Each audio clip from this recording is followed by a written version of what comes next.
नमस्कार बंधुरा रान्ना बान्ना उइथ आड्डा चैनेले तुम्हादेर सकलके स्वागत। आजकेर आमी तुम्हादेर साथे शेयर करब आमार जेठिमार हातेर दुपुरेर मेनू बोलते पारो लांच थाली। तो ये लांच थाली आमी तुम्हादेर साथे शेयर करब, तोमरा भिडियोटा देखते थाको। जेठिमा खूब शर्ट पद्धतिते किछु रान्ना करबे, आमी सेटाई तुम्हादेर साथे शेयर करब।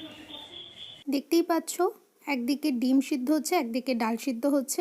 ডালটা নুন হলুদ আর কাঁচা লঙ্কা দিয়ে সিদ্ধ করে নেওয়া হয়েছে।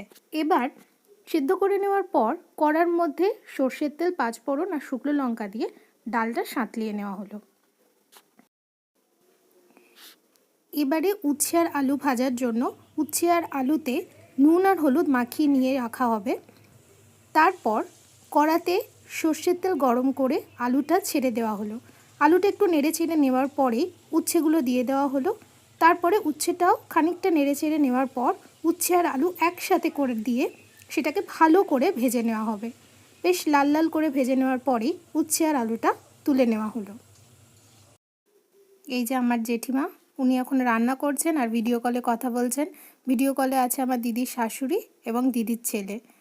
তো জেঠিমা রান্না করতে করতে ওদের সাথে কথা বলছে। আবারও একটা রেসিপিতে চলে আসা হলো। কড়ার মধ্যে সরষের তেল গরম করে কালো জিরে ফোড়ন দিয়ে তার মধ্যে ঢ্যাঁড়স দিয়ে দেওয়া হলো। ঢ্যাঁড়সের মধ্যে স্বাদ মতো নুন দেওয়ার পর ভালোভাবে ঢ্যাঁড়সটাকে নেড়ে চেড়ে নিতে হবে। ভাজা ভাজা হয়ে গেলে ঢ্যাঁড়সের মধ্যে পোস্ত বাটা দিয়ে দিতে হবে। পোস্ত বাটা দিয়ে আবারও ঢ্যাঁড়সটা ভালো করে নেড়ে চেড়ে নেওয়ার পর পরিমাণ মতো জল দিয়ে দিতে হবে। তারপরে বেশ কিছুক্ষণ ঢাকা চাপা দিয়ে রাখতে হবে। তারপর ঢাকাটা খোলার পরেই যেই মাখা মাখা হয়ে যাবে তখনই নামিয়ে নিতে হবে।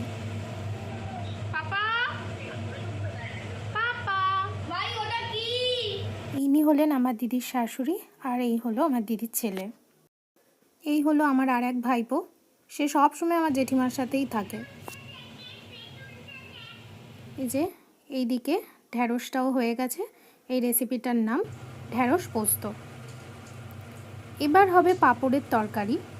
তো পাঁপড়টাকে সর্ষের তেলের মধ্যে ভালো করে ভেজে নেওয়া হবে। তারপরে সর্ষের তেলের মধ্যে দিয়ে দেওয়া হলো আদা বাটা, রসুন বাটা এবং পেঁয়াজ বাটা। ভালো করে একটু মশলাটা কষিয়ে নিয়ে তার মধ্যে দিয়ে দেওয়া হলো হলুদ গুঁড়ো, লঙ্কার গুঁড়ো এবং নুন। এবার একটু সেদ্ধ করে রাখা আলু সেটাও দিয়ে দেওয়া হলো। ভালো করে নেড়ে চেড়ে নিয়ে তার মধ্যে দিয়ে দেওয়া হলো সর্ষে বাটা। এবার পরিমাণ মতো একটু জল দিয়ে ঢাকা চাপা দিয়ে রাখতে হবে। তারপর ঢাকাটা খোলার পর তার মধ্যে চেরা কাঁচা লঙ্কা দিয়ে দিতে হবে এবং পাঁপড়গুলো দিয়ে দিতে হবে। আবারও কিছুক্ষণ ঢাকা দিয়ে তারপরে নামিয়ে নিতে হবে এবং রেডি পাঁপড়ের তরকারি। ইলিশ মাছের মাথা দিয়ে সবজির তরকারি বানানোর জন্য ইলিশ মাছের মাথাটা নুন হলুদ দিয়ে মাখিয়ে রেখে সর্ষের তেলের মধ্যে ভেজে নিতে হবে। সর্ষের তেলের মধ্যে এবার দিয়ে দিতে হবে পাঁচফোড়ন, আদা বাটা এবং চেরা কাঁচা লঙ্কা। তারপর নেড়ে চেড়ে নিয়ে তার মধ্যে দিয়ে দিতে হবে স্বাদ মতো নুন, লঙ্কার গুঁড়ো এবং হলুদ গুঁড়ো। আগে থেকে সবজি সিদ্ধ করে রাখা হয়েছিল। সবজির মধ্যে ছিল আলু, বিনস, গাজর এবং বিট। সেটাকে নুন আর হলুদ দিয়ে সিদ্ধ করে রাখা হয়েছিল। তারপর কড়ার মধ্যে দিয়ে সামান্য একটু জল দিয়ে ঢাকা চাপা দিয়েই তারপরে নামিয়ে নিতে হবে। এই যে আমি বাটিতে ডাল নিয়ে নিয়েছি, এদিকে উচ্ছে আলু ভাজা নেওয়া হয়ে গেছে। এবারে হচ্ছে পাঁপড়ের তরকারি নিয়ে নেওয়া হয়েছে।